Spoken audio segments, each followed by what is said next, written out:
खोपोली नगर परिषद हद्दीतील प्रभाग क्रमांक 14 मधील भानवत सहकार नगर परिसरात काजूवाडी टेकडीच्या मागील बाजूचा काहीसा भाग कोसळण्याची शक्यता निर्माण झाली आहे।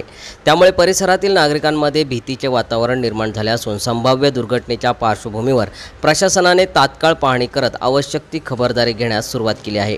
या परिस्थितीची गंभीर दखल घेत माजी उपनगराध्यक्ष राजू गायकवाड यांनी घटनास्थळी भेट देऊन स्थानिकांची माहिती घेतली। त्यांनी संबंधित प्रशासनाशी समन्वय साधून तात्काळ उपाययोजना राबवण्याचे निर्देश दिले आहेत। त्यांच्या पुढाकाराने प्रशासनाने देखील त्वरित कारवाई करत संपूर्ण परिसराची पाहणी केली।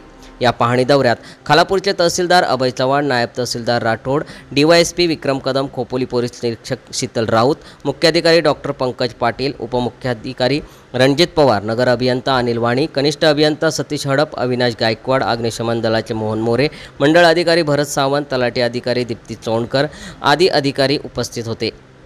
यावेळी सामाजिक कार्यकर्ते राजन सुर्वे, नितीन पवार तसेच स्थानिक रहिवासी महबूब जमादार, आलोक गायकवाड यांची उपस्थिती होती। दरम्यान तहसीलदार अभय चव्हाण यांनी संभाव्य धोका लक्षात घेऊन सर्व अधिकारी आणि कर्मचाऱ्यांना सतर्क राहण्याच्या सूचना दिल्या आहेत।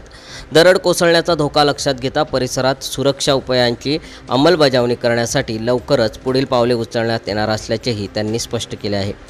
सम्राट मराठी लाईव्हसाठी शिवाजी जाधवसह ब्युरो रिपोर्ट, खोपोली।